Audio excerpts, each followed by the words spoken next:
talk about. Yeah. So before you came on, Jeff, I was telling Steve about the fourth turning. Oh yeah, Thought that would be something of interest for him because it's like a historical and methodical way of looking at what's going on in the world today. yeah. I got halfway through that podcast. I need to finish it up today. Hmm. I got through the fourth page of the book. Oh. Haven't done the real fourth turning yet, or almost. No, I started to read it last night, and then the kids were like, flies to a blue light. Like, oh, I get the books. Dad's trying to do something for himself. I get the books on audio. I'll never be able to sit down that long and read a book.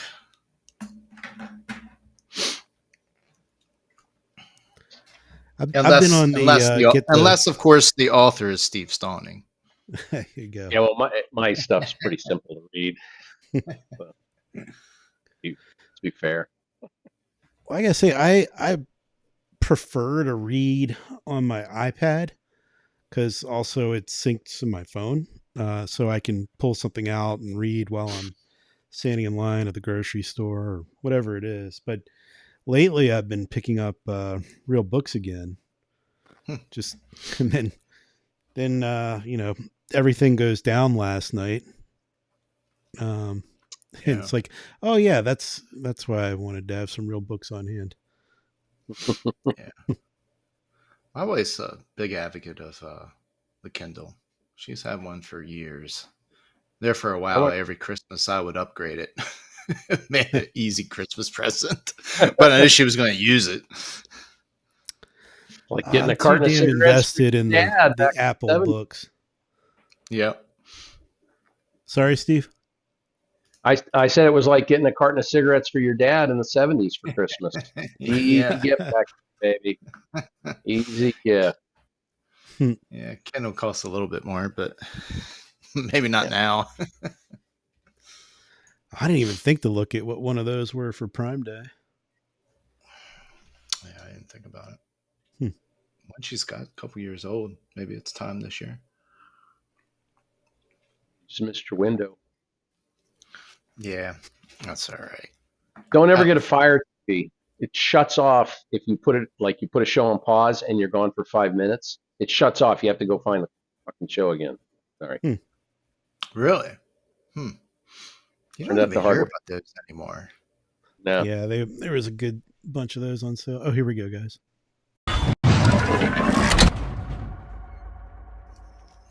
Yeah, they were pretty popular there several years ago. Now that you brought it up, I'm like, man, I haven't heard anyone talk about those for quite a while. I forgot they existed until going on Prime Day the other day, just browsing around. Now they got all these Fire TVs for sale. Oh, they did? Okay, so they still exist. Don't ever buy one, folks. You put it on pause for, if you put a show on pause for 5 minutes, come back, they shut the TV off. You got to restart everything, go find your show in the app, and go back to where you were.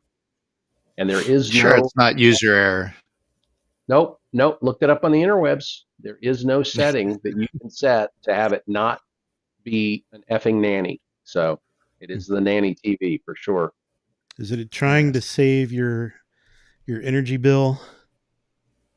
Whatever it is truly nanny-like. So I don't like it. Okay. All right. There you go, folks. That's your big takeaway for today. No Fire TVs. We're done. Yeah. So, Steve, welcome back. Thank you. Glad you guys had me back. Let me know if you hear the dogs in the background. Oh, well, that's part of having you on. We're going to hear your dog. Good.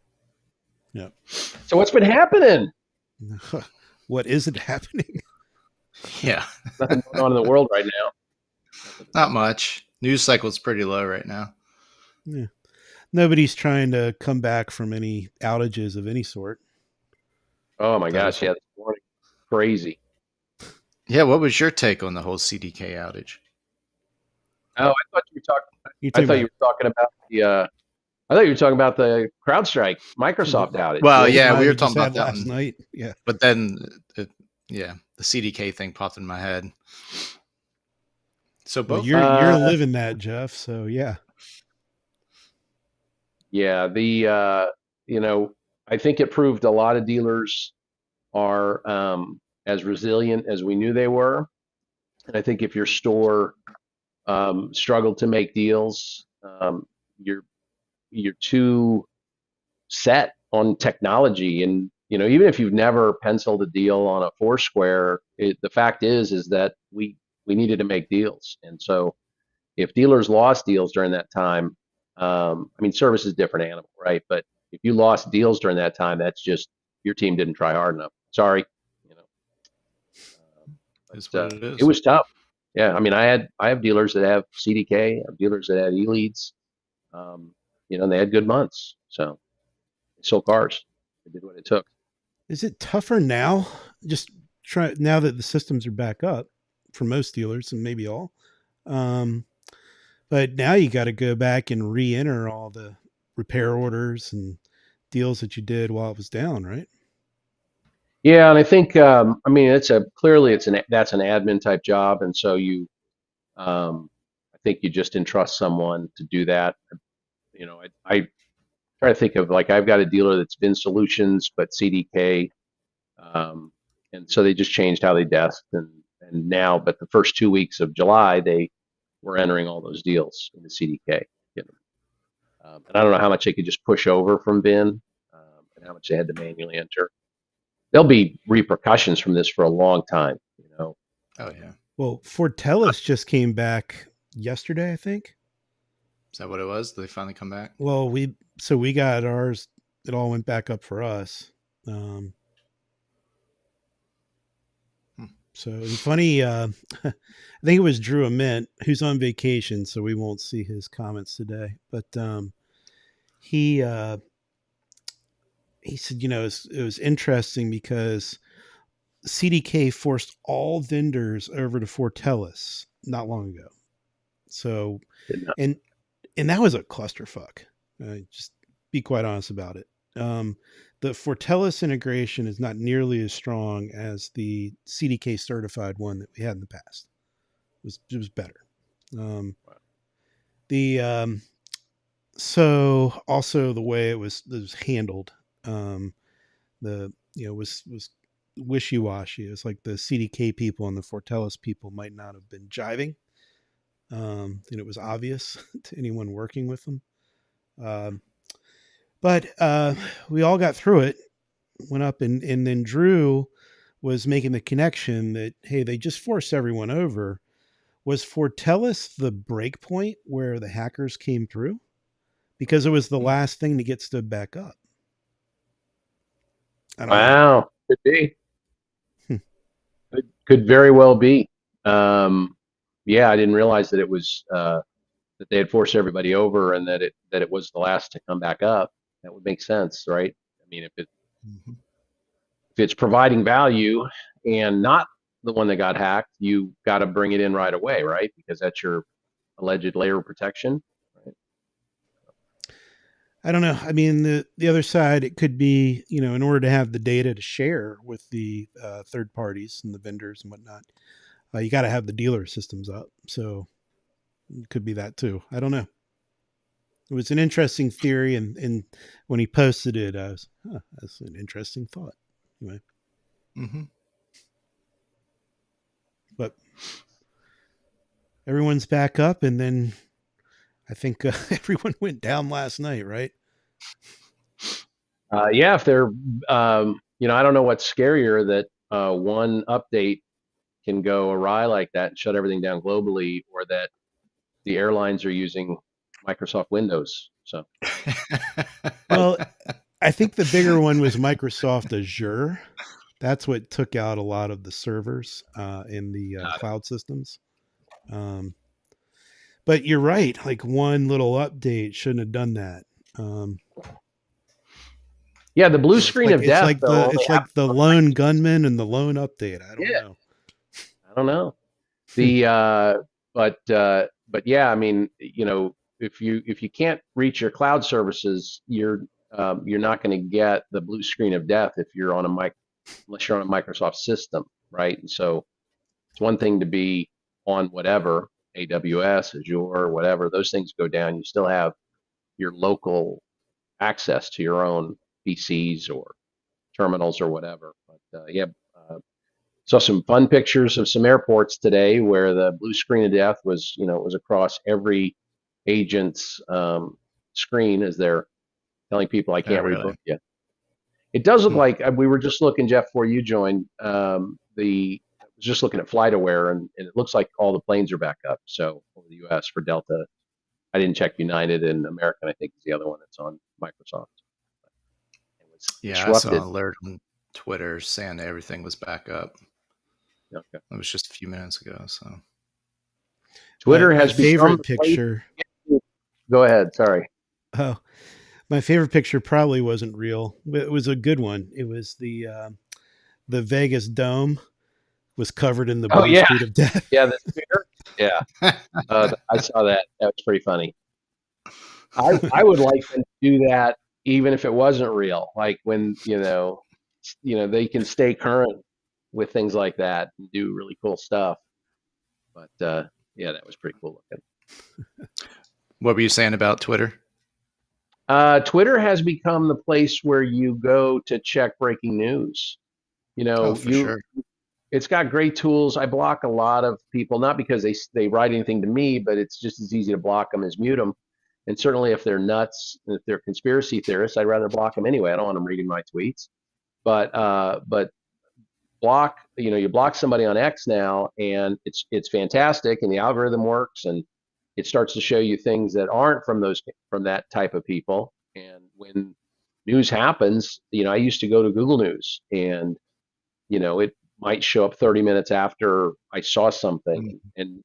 and now there's enough great independent journalists on X that I I went to Google News once this week, and it's probably the first time in a month that I looked at Google News, just to read what's happening in America.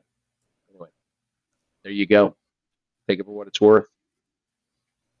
I've been getting my news almost exclusively from X for past couple months now. And no tinfoil hat. See, the algorithms are much better. I know people want to talk about that, but it is a free speech platform, and the great thing about free speech is you're going to hear shit you don't like, and Mm-hmm. Mm-hmm. you got to be willing to protect that, because it'll turn around on you, right? We can shut down everybody we don't like, and then when the next group comes in power, they shut down everything that you like, and they turn it the other way. So Yeah, you definitely have to have a strong filter when you're on X. That's for sure. Thick yeah, skin. and so the two that I block, I block conspiracy theorists, right? Conspiracy theorists slash liars. So and so said this, so and so said that, when it's not true. And I also block the people who are just trying to get engagement. They, Yeah. so and so just said this, which is true. What do you think? Or is he right? Is he wrong? Yeah, I don't want to. I don't want your shit Clickbait pulling. shit. There's enough. Yeah, quick clickbait on X. So I don't need to. Yeah. Well, the funny part And about X, it's the reason you're here today. It is. Yes, it is. Yes, I started taking X. No. Okay. No, it was The actually a tweet, or what do you call it? A post on I, X. post. yeah. Yeah, posted it there. Posted it on LinkedIn.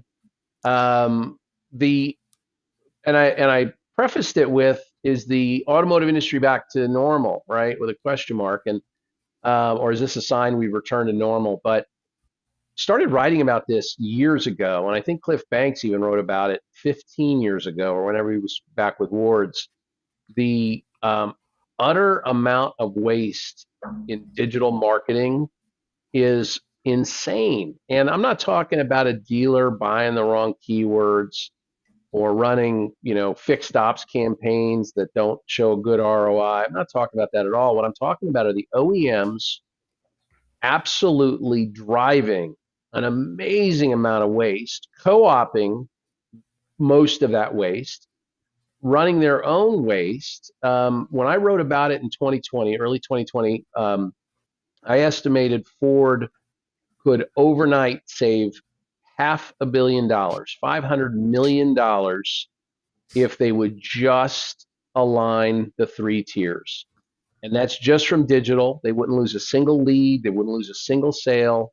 They could take that $500 million and put it right in their pocket, or buy other marketing with it. And then the pandemic happened, and there were no new car inventories for a while, or very slim inventories. And we got this discipline, right? And also, by the way, we got production discipline that every CEO said, yeah, we're going to be an order out. They didn't use that term, but we're going to be custom order. That's where we're going to go. And and we all who've been in the business more than 3 minutes knew that they were either lying or stupid. And turns out they were one or the other, because now we've got, some brands with 90 days of inventory in stock, new car inventory, some with more than 160, 180, some brands. Anyway, they're back to normal with the marketing waste. So few weeks before I posted this about Ford, I posted about Chevy and Toyota, because I started seeing tier one and tier two bidding on the same keywords, being in the same auctions, doing the vehicle listing ads against my dealers. When you're in Google ads, you can look at auction insights. You can see by campaign. If an ad group is large enough, you can see by ad group who's in there bidding against you, what your impression share is of that. And more importantly, what the overlap is, where your ads are showing the same time as your competitor. And go back a year, I'd never see Chevrolet.com. I'd never see their tier two. Wouldn't see buyatoyota.com, the tier two. And it's just been over the last several months that they've started creeping in. And now the overlap's getting crazy, sometimes more than 25% overlap with your OEM and your tier two. And it's exactly what I saw with Ford, which prompted me to then write about Ford last week with the tweet and the LinkedIn post. Competing with their own dealers for the same keywords. I got down to just a dealer near me campaign. I got down that granular of a level.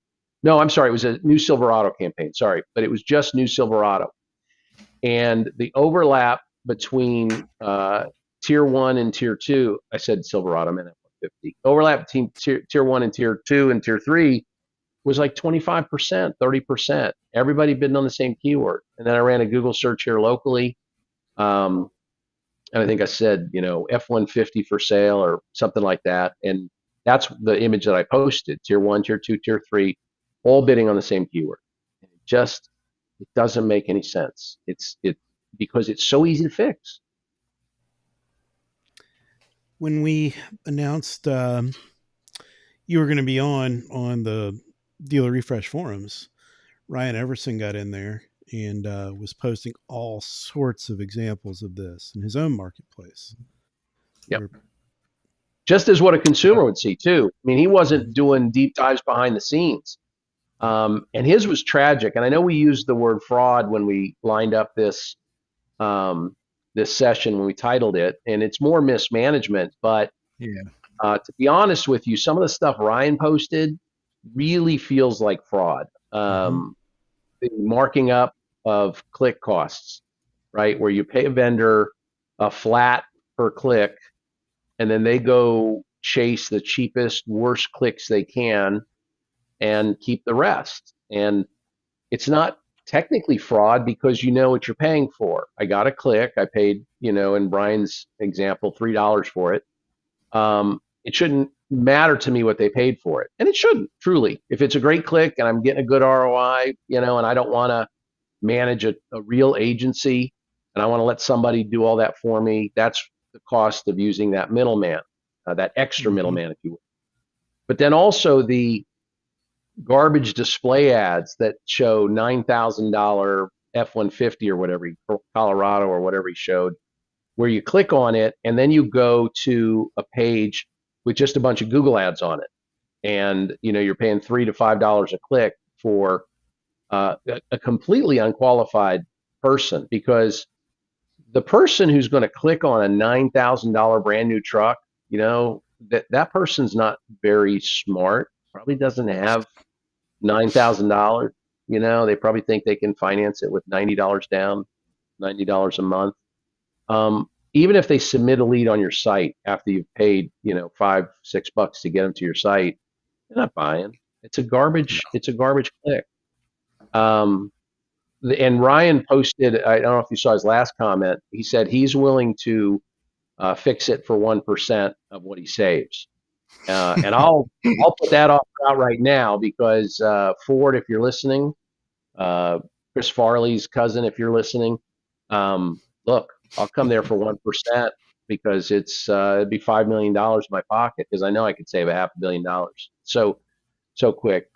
But I know what the problem is. The problem is the incentives, and I don't mean the incentives on the vehicles. It's people follow the incentives that are put in front of them. We say it in the car business. Sorry, just be in the beer business.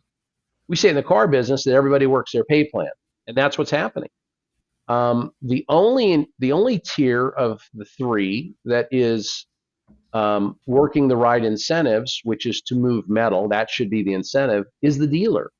That's the only one. Now, they'll make mistakes because they'll get the wrong vendor partner, but they're the only one that their incentives are aligned with their strategy. The incentives for the OEM, I know some of those digital teams at the OEMs, their incentive, they're a profit center for the OEM. They're not a marketing department. So what's their incentive? Maximize my bonus. How do I do that? Oh, well, I bring in these vendors and I say, these are the approved vendors and you have to use them if you want co-op. I don't care if the vendors are any good. Why would I? Because I'm going to get 35% of the vendor fee. I'm going to strong arm the vendors. And then if the vendor goes in and tries to make up that 35% by, mismanaging for dealers or being fraudulent with dealers, what do I care? I'm getting my bonus. And then I don't know what's going on with tier two. Every tier two is a little bit different, but some tier two agencies I've dealt with, I felt like the person running the tier two, and I'm going to make this up, the Midwest Yugo Dealers Association, right? The person who's running that, they're killing it. Yeah, he or she is making a little something on the side because they're choosing really bad vendor partners to drive to their digital spend. And then not just that, they're taking what the dealers pay them for all of this and then turning around and competing with the dealers, the same keywords. It doesn't make any sense, other than if you follow the money, right? What are the incentives? You mean it's like the wholesaler and the used car manager with the trunk money? Yes, that's it. It's the trunk money. It's exactly it. The OEM teams, by the way, some of them might even be graded on silly stuff like traffic and leads on the OEM site. And that might sound like, well, wait, Steve, don't we want to do that? Grade them on that. Okay, sure, but then let's make sure that we're aligned with our tier two and tier three partners when we're doing that, because if all we're doing is stealing traffic from a dealer on a low funnel keyword, F-150 for sale near me, we're confusing the consumer. We're making them go back to the top of the funnel.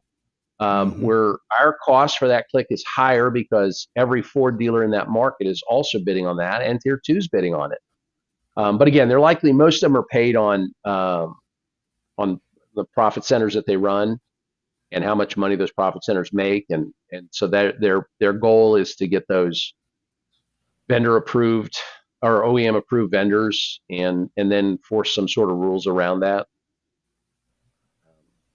Just was on a call yesterday with a client, and we were on with his dealer client. We were on with his new advertising agency that his OEM has decided to partner with and force all of it. If you want 100% co-op, it's the only way. You have to go through them. And the call didn't last very long because my first question was, great. Here's my email. We need access to Google Ads. Just read access. Oh yeah, that won't get approved. We can't do that. Wonder why. Yeah. So my recommendation to the dealer was look, if you need to make the OEM happy, get a minimum budget, throw it at this vendor, and just tell them, look, I don't need to see reports. I don't need to be on monthly calls with you guys because all the reports are bullshit, right? It's whatever they want to show you. And just suck it up. It's a franchise fee you're paying, right? That's all it is. Yeah. But otherwise, there's just no reason to move forward. There's zero reason. And by the way, this goes for, doesn't matter if they're OEM approved or not. If your paid search company won't give you access to Google Ads, stop right now, move on to somebody else. There are plenty of them that will. And that's a big change. Oh, we've been saying that for years now. Especially but you were one of the first ones to really say that. And originally there was only one, and I won't say who they are. They're a good agency, they're honest. And then it's grown. And lately, it's been rare that I run into somebody like we ran into yesterday.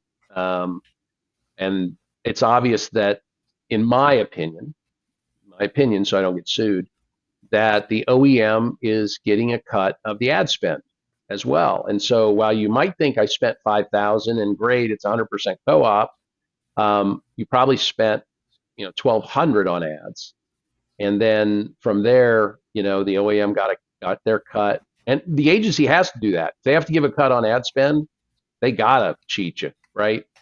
Imagine if they were incentivized to increase market share. How about that?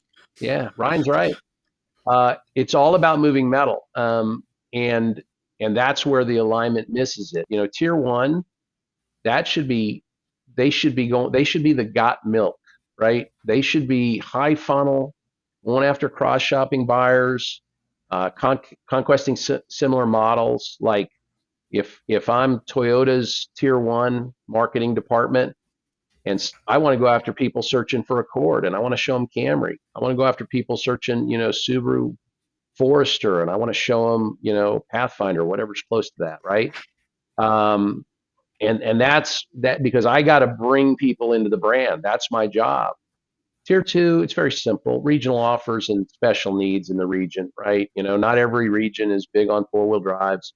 Not every region is big on, convertibles, whatever it is. And every region has different needs at different times.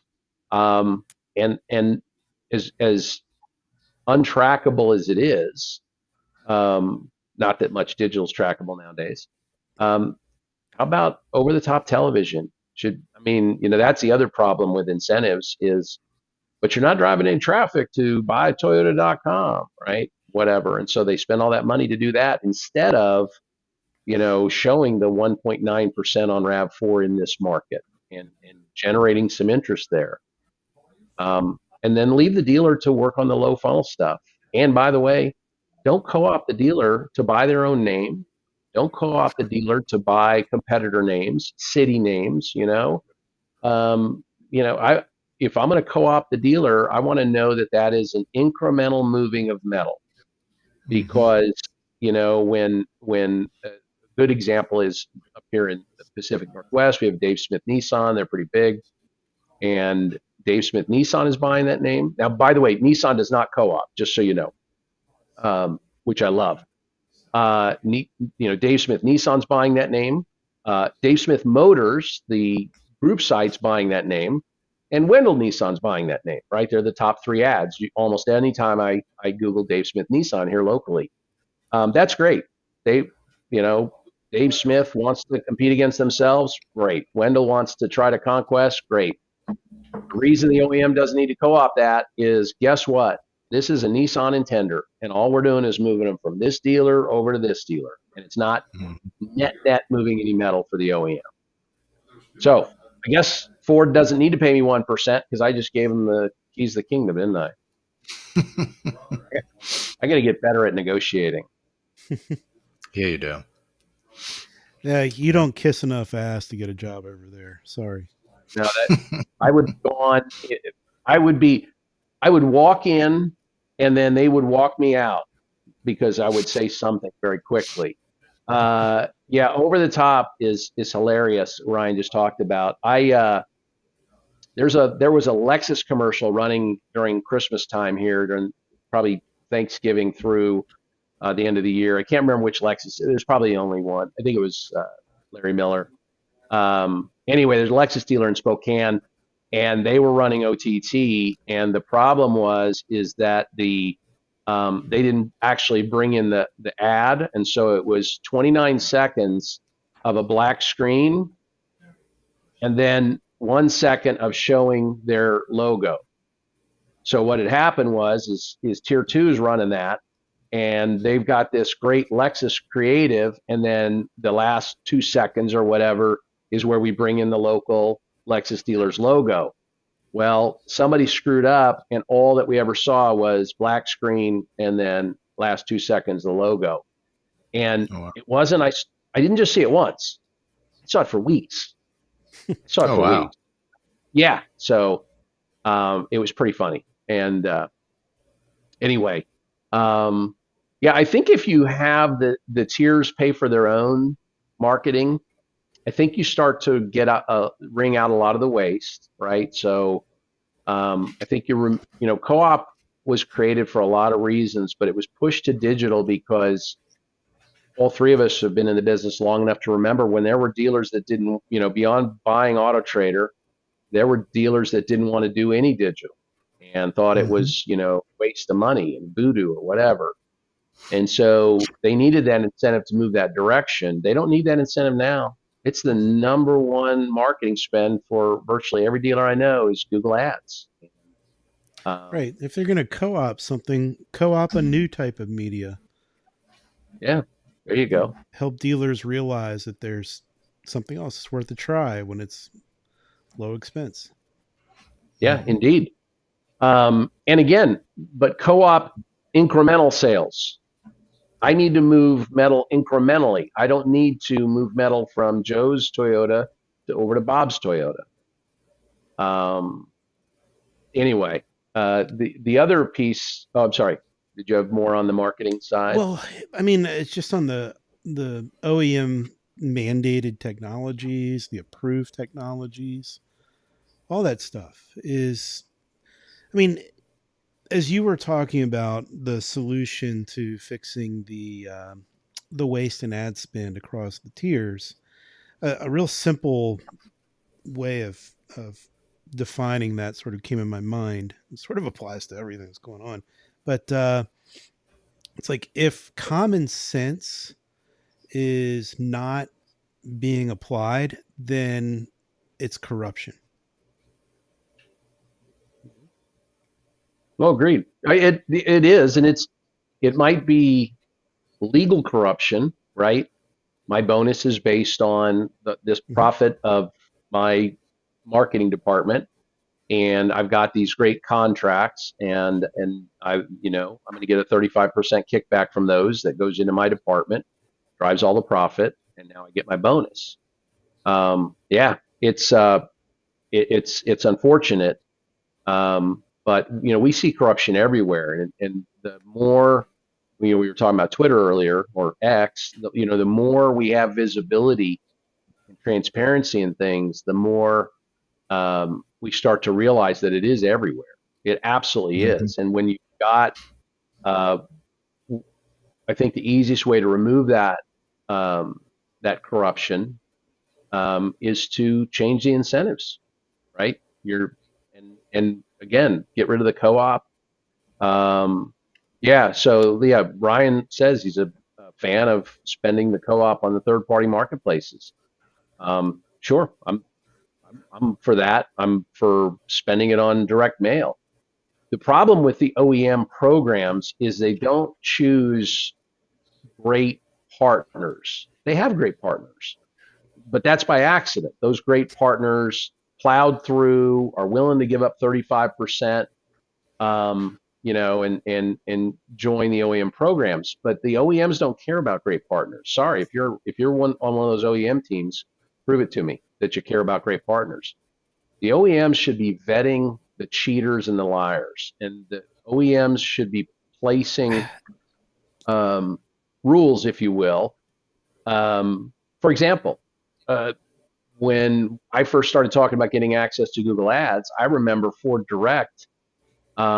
We caught a Ford approved vendor stealing from the dealer. It was absolute fraud, no doubt about it.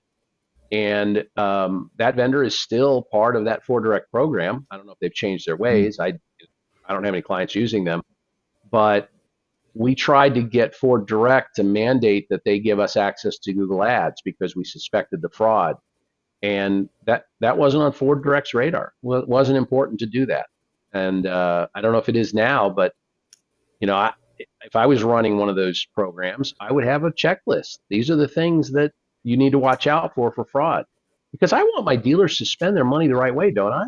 I want them to I want them to succeed, and I want them to make tons of money so they're happy. When I'm not making any money on your brand and I've got 3 brands under this rooftop, or I've got a 15 store group, or I've got a used car department, which they all do, if I'm not making money on your brand, where's my focus? It's where I'm making money. Now, one of the things that I have some concern with in the OEMs and their choosing of techs and of technologies and solutions is that they themselves have never sold cars. And really, what they're doing is they're running off of a checklist that they've come up with through some consultant, maybe a dealer who put one together. And what it's breeding, unfortunately, is the same tools over and over and over again. It's not breeding innovation. It's saying, hey, look, everybody's got to have these features, or we can't do anything about it. And they're not sitting back and saying, well, look, this solution over here is a little different. And that could work for us. Why don't we throw a little co-op money and see if it works for our dealers? And if it doesn't, maybe the vendor has to prove that or hit a KPI of some sort that helps to establish them, and then they get pushed out to the greater group. But they don't do enough of that. I No, haven't there's no seen yeah.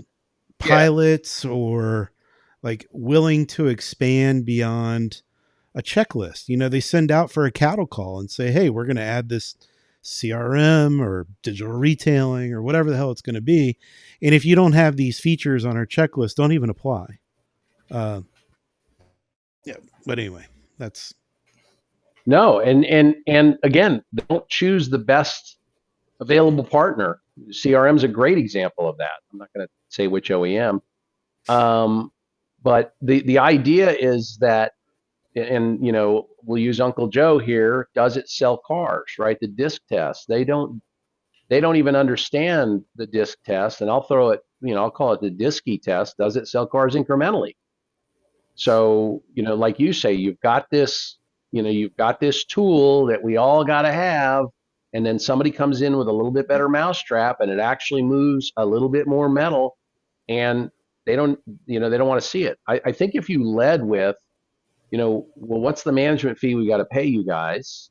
We're open to that. I think you'd open doors more quickly with new technology, but oftentimes you don't have uh, that margin, right? Because you're providing a terrific service that makes you a little bit of money, makes the dealer a lot of money, and that's the way you want to run it. And now somebody wants to come in and take 35%. Well, if they want to take 35% of your management fee or the cost of your product, there aren't that many vendors that are taking 35% to their bottom line. And so something has to change, right? Because that's where that 35% comes from. It might start by coming out at the top line, but the point is that if you weren't taking that 35%, Mr. or Mrs. OEM, it would flow to my bottom line if I'm a vendor. And so I've got to change something. I've got to cut back on support. I've got to dumb it down. I've got to cheat. I've got to raise my price to the dealers. I got to do something. And net, it doesn't sell any more cars. Again, I'll do it for 1%, as will Ryan. I think anyone would take that deal. Yeah, it's a pretty easy fix. It really is. I think that's the thing that really made me post the thing about Chevy Toyota, and then a few weeks later, last week, posting the thing about Ford, is that it's not something that we need to think deeply about. It's not something where, yeah, but Steve, there's two sides to this. No, bullshit. There aren't two sides. It is a flat out waste of money. It's raising everybody's costs. It's selling zero incremental units.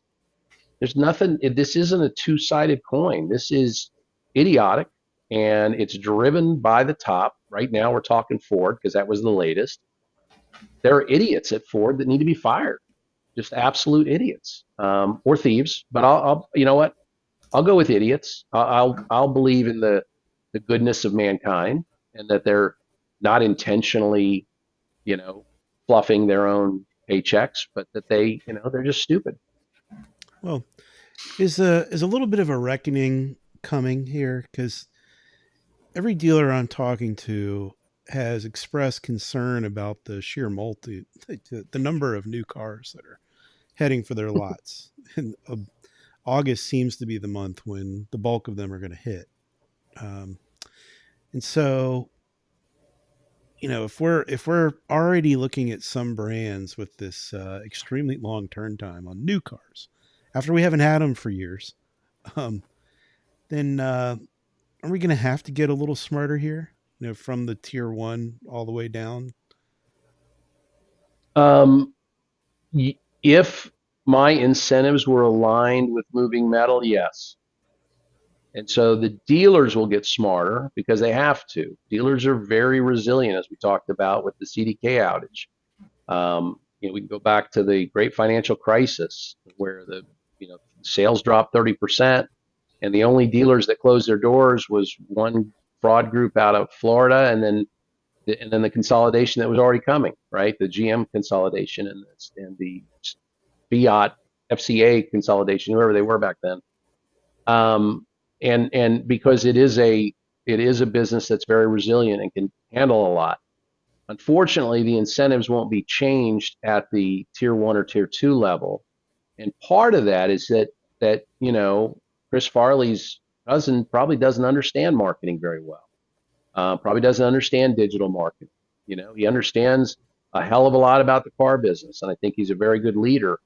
But he probably has zero clue that on how to maximize uh, units sold at the least cost, least marketing cost. We are coming to a reckoning, and it's already hit a lot. I was telling you guys before we started, I've got a few Lithia stores in my market. Visited one about 8 years ago, so my information's in their database. Just getting hit occasionally with a little marketing message here and there. Over the last couple of weeks, I'm getting bombarded. Different salespeople working the database, obviously, being told to go in the room, work the database, are sending me handwritten emails, not written, hand typed emails, so no templates. Which, Steve, that must be better, but I'll tell you what I'm getting at. This is a Lithia store, the big publicly traded group, and these are coming out without an opt out, an unsubscribe on them. So I just put them in spam each time one comes in.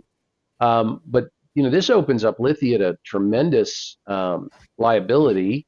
But also, why are you letting people destroy your database right now? It really smells of desperation. And when I we mystery shop some AutoNation stores and Lithia stores on a regular basis, or we don't do the shop, we read the shops that another company does. Um, Man, you can feel it. You can feel it at the end of the month. The process changes. You can feel it at the beginning of the month where we don't get a single phone call, right? And when we look at this great reckoning, the groups will be fine. They're not going to go out of business. But when we see market share, they're not going to gain any market share. They are back to running groups the way they always did. And you would think that a company like Lithia would have very solid processes, and they did for a long time, and that they would be followed across the board. AutoNation never did. The AutoNation stuff was all over the board when we shopped them. Um, And you would think that they would have some control over, this one dealership has way too many new cars. I won't say which one it is. This one Lithia store. You think they'd have some control over the way that that store would go to market because Well, I think these sales. But Lithia allows their general managers to make the bulk of their decisions. There isn't a huge corporate process there like there might be at some of the other bigger groups.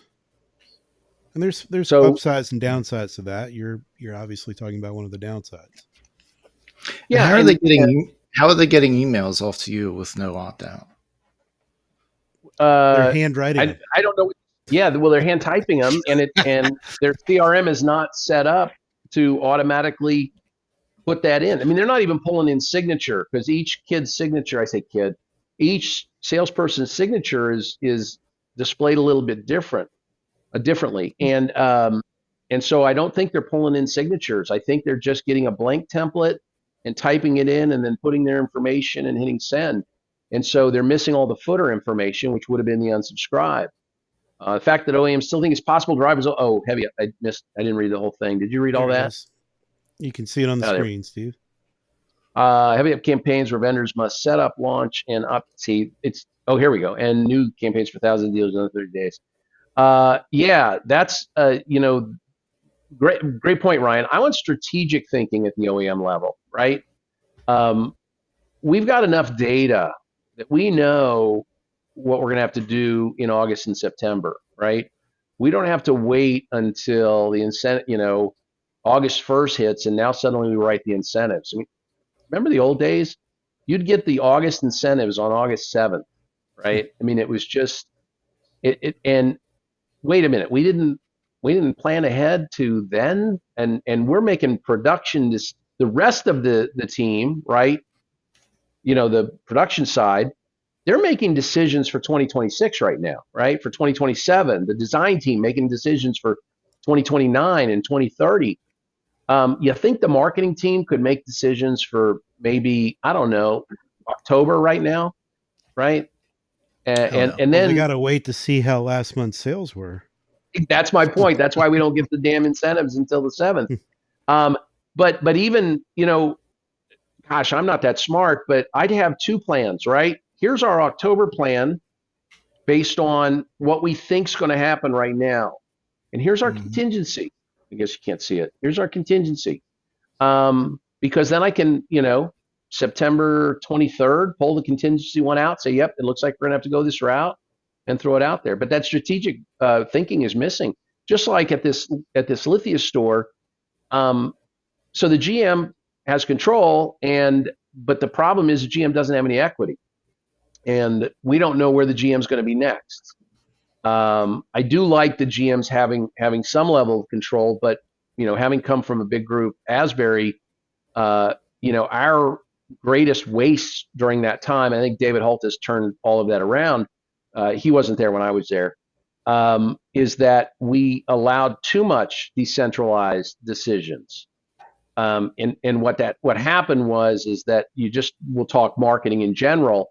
We had no economies of scale of that kind of thing. We didn't have economies of scale on admin, for example. And why did every store have a controller and 3 admin clerks when you've got 8 stores in that market, right? We can just hold it to the market. We should have had a regional controller, 1 admin clerk per store, and then 3 admin clerks that work for the controller at the regional level. And some of the groups have done a better job of that. But even this thing with the Lithia store, if they need to move metal, why isn't there a marketing department that has put together a process for this, for work in the database, for what gets sent out, how often, so we don't destroy the database? Those salespeople are going to be long gone. In a year, whatever. I'm sure that's the turnover at Lithia, I mean, and yet there's they're squeezing that database, and they're going to squeeze me out of ever doing business with them because all their emails are going to spam now. there's a let's call it a prominently marketed CDP solution that is doing this in an automated fashion right now, Steve.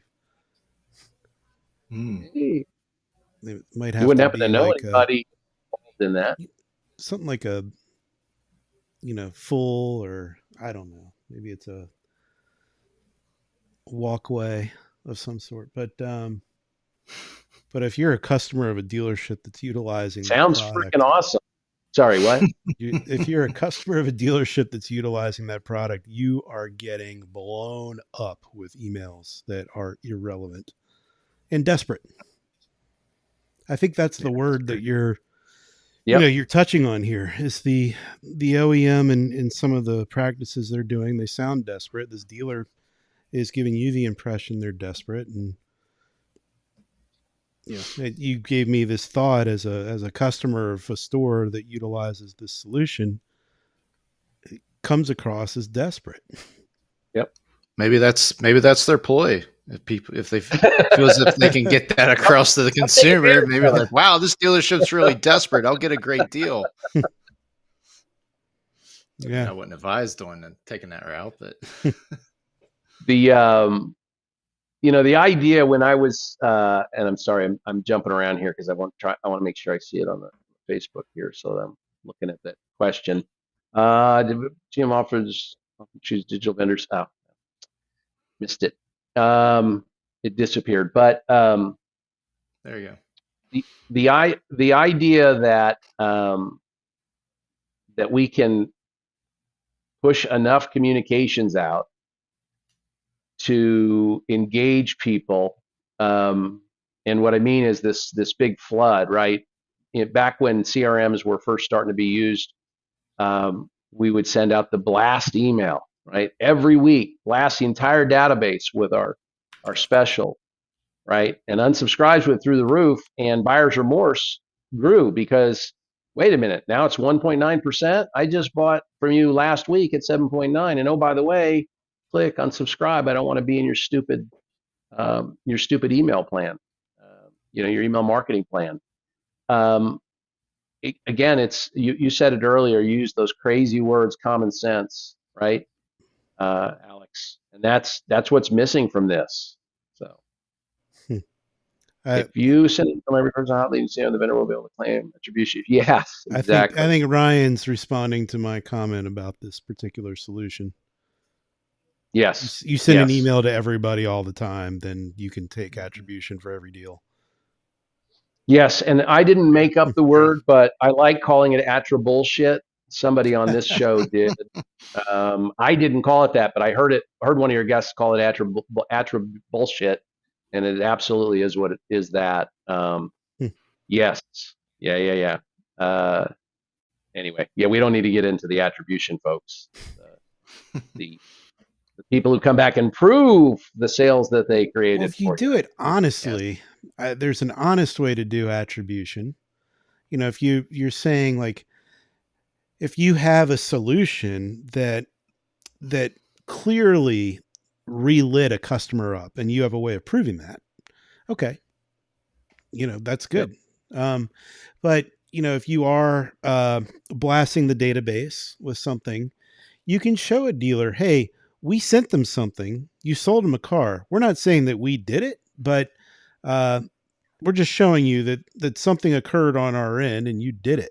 So Yeah. So I if used you're to. sitting back saying I'm King Kong, I sold you 40 cars this month, straight out, because then But no. here's what I know about every CRM in the country, every dealer CRM, and that is that 1/6 of the customers in that database are going to buy a car this year. 1/6 of the living ones, obviously.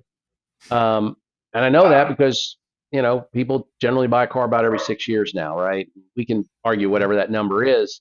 The point is I can look pretty cool if I send an email once a month to everybody in the database, and lo and behold, over the course of a year, I didn't have anything to do with it, but but 1/6 of them bought from you throughout the year, and I can still do the humble brag, right? Well, we're not sure if we did it, but and then that dealer never wants to leave them.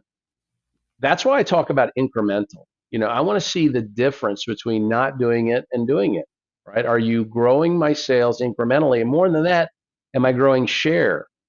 It's like when the BDCs first started coming out, right? People wanted to do a business development center because their salespeople weren't responding to leads. And so they'd add a BDC with kind of not great processes, not great oversight, and their sales would go just like that, no change. But now they had this expense, right? There was no incremental lift. If I don't see an incremental lift from something, I don't need to do it. The first digital retailing tools were great for that, right? All of a sudden, every lead stopped being confirm availability or get e-price, and it became this digital retailing tools lead. But our net leads didn't go up, and our sales to leads actually went down because those people got, what they wanted, and they didn't come in. Yeah, but Not Steve, anti-digital retailing, by the way, but I'm just saying. but those were considered super leads. Oh yes, the Glengarry leads, right? The super leads.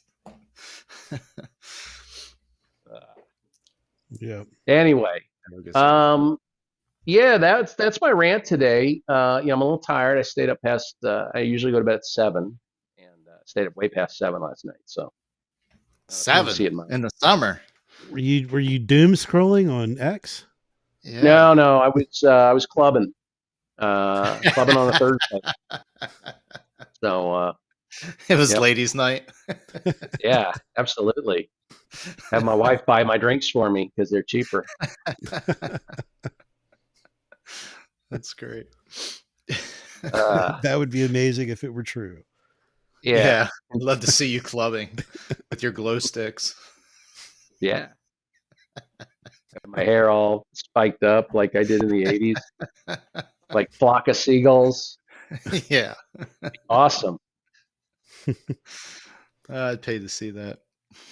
Well, I cash that 1% in. Yes. Oh, I'd retire on that 1%. Go clubbing every night. Yeah, for sure. Well, Steve, it's always a pleasure having you on. I especially enjoy the pre-show conversations. Yes. That are not always. We can have those for hours. Yeah. It's it is a pleasure having me on. So I'm glad that you admit that. Steve, I think this is the first time you haven't plugged the product. Ooh. I got one of your books. I got 6 books out there. Look me up. Interestingly, so I was running Amazon ads for 3 of my books, the ridiculously simple ones. And we talk about how dishonest Google can be sometimes. I had daily limits on these books, right? On don't spend above X, whatever it is, $5 or whatever. They went over my limit every day. So I just canceled the ads. So I'm working on writing other books, not really focused on the ones that are already out there. People can find them if they want. But it was really kind of just depressing. Not depressing. They don't have anywhere where you can say, send them a note, stop spending money. So once we hit my number, don't do it. To Google's credit, at least they don't do that, right? If you set a cap, it's a cap. But not true with Amazon ads. We're working on a show in the future with Dealer Authority. I don't want to steal their thunder, but talking about the future viability of solely focusing on Google.